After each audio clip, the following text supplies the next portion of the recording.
Time passes by so fast.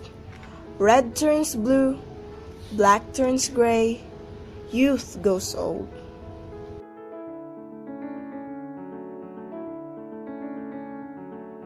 These are the inevitable things that are happening in our lives. Some things grow and some are not. Sometimes we are happy, sometimes we are sad. Sometimes we win, sometimes we lose. Some things are revolving and some things are evolving. Every day is different. These phenomena are distinct and ironic, for some believe that it is the only permanent thing in the world, and it is called change. But some people prefer to live their lives the usual way. They avoid change.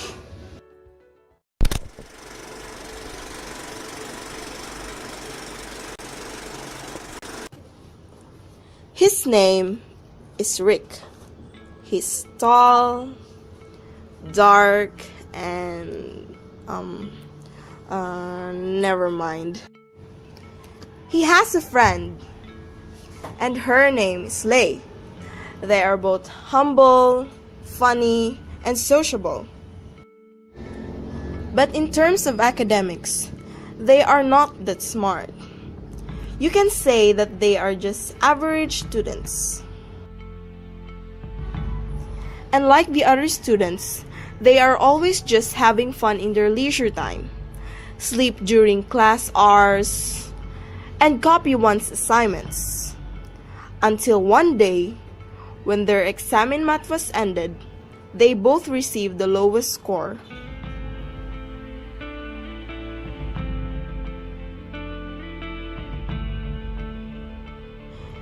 Lay seemed to be okay with it, but Rick wasn't. Because of the result, Rick realized something.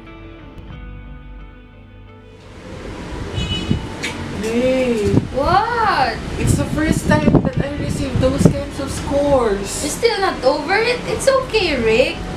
It's not like we're gonna die from it, so cheer up. You know what, Lay? I think I realized something. I think we need to change. We must take things seriously. Us? Take things seriously? Are you joking? No, I'm not. And I'm starting right now.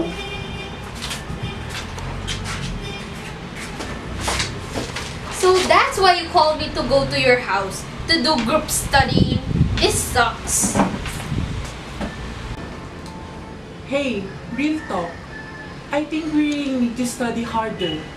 We're not gonna die from studying, you know. I think you're sick. Grades doesn't define who we are. You said that yourself. I don't want to change just because of a sheet of paper with so-called grades. I'm happy of what I am now, so what's the point of changing anyway?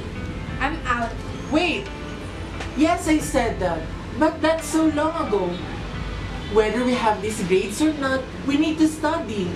Wouldn't we want to be lawyers? If we didn't study, it will affect our future. Whatever you say. Out.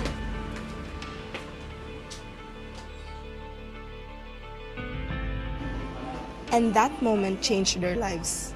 Lay chose not to change, so she lived as the same old her. And as for Rick, he realized that he must change for the better. He started to fix his schedule, manage his time, and lessen the times he hangs out.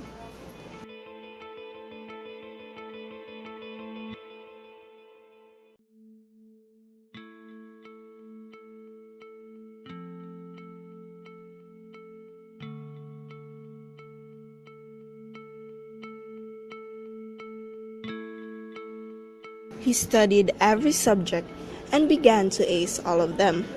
He always doubted himself and too scared to change before. But now, he's different. He changed for the better. So let me ask you, what would you like to be? A man who settles for good, or a man who changes for the better? Everyone is different. We differ on how we live our lives. We differ on what we believe in. Some people believe in consistency. Like clay, those people who avoid change want to do the same things because they didn't know the point of changing something in their lives. And as a result, problems tend to get more difficult and difficult because these people have difficulty on adapting to new things. And to those who are in favor of change may argue that it poses a possibility for a particular person to improve him or herself, both mentally and socially. In the light of the entirety of this course, we pointed out one of the most important aspects of our reality: change. However, have you ever imagined the time at which it was discovered?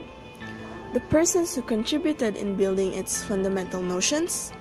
Well, a particular person who became the key figure to the discovery of one of the most important truths of this reality: Heraclitus. Heraclitus is a Greek philosopher of the late 6th century BCE. He was considered to be one of the most important thinkers in history. Heraclitus' views on change and flow stand out in a stark contradicting to a picture of then perceived static universe. Heraclitus' philosophy is a good starting point for anyone concerned with acceptance and living through change in life.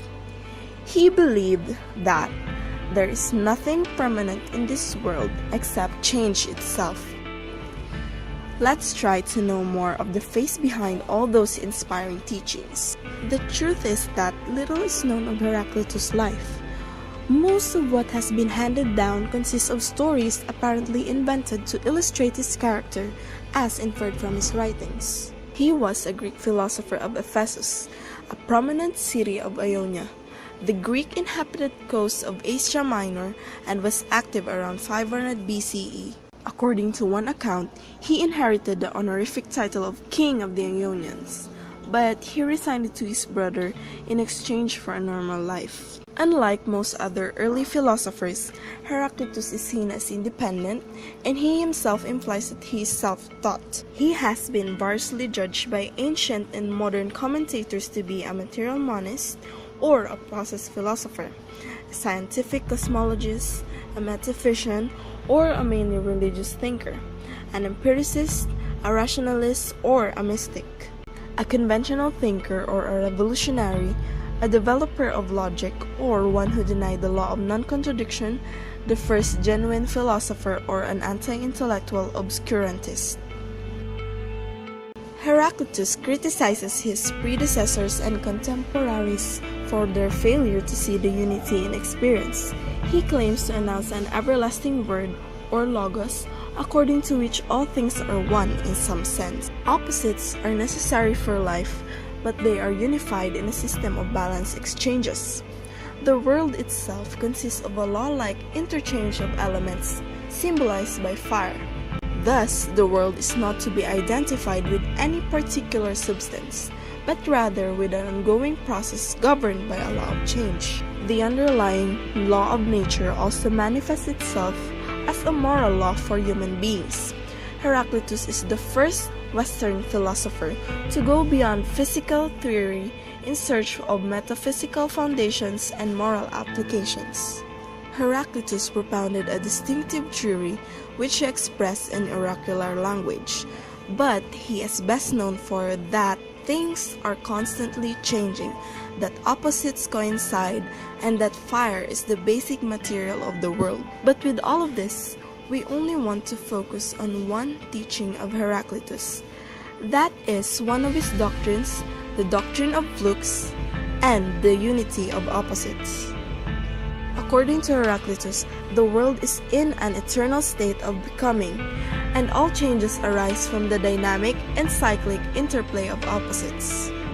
Opposites are necessary for life, he believed, but they are unified in a system of balanced exchanges, with pairs of opposites making up a unity. Thus, one road carries some travelers out of a city, while it brings others back in. The way up is also the way down. Earth changes to fire, and fire changes to earth, etc. In this, he posits an equal and opposite reaction of every change and, in his theory of the equivalence of matter, a primitive law of conservation. Heraclitus concluded that nature is change. Like a river, nature flows ever onwards. Even the nature of flow changes. Heraclitus' vision of life is clear in his epigram on the river of flux. We both step and do not step in the same rivers. We are and are not. One interpretation of this passage is that Heraclitus is saying we can step into the same river twice. This is because the river is constantly changing. If we step into the river, we step out of it again, and we step into it a second time. We step into different waters and thus a different river. Moreover, we step into and out of the river as different beings.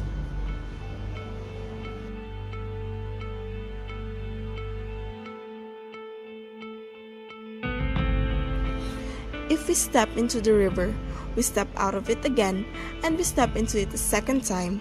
We step into different waters and thus a different river. Moreover, we step into and out of the river as different beings. The river changes, and so are we.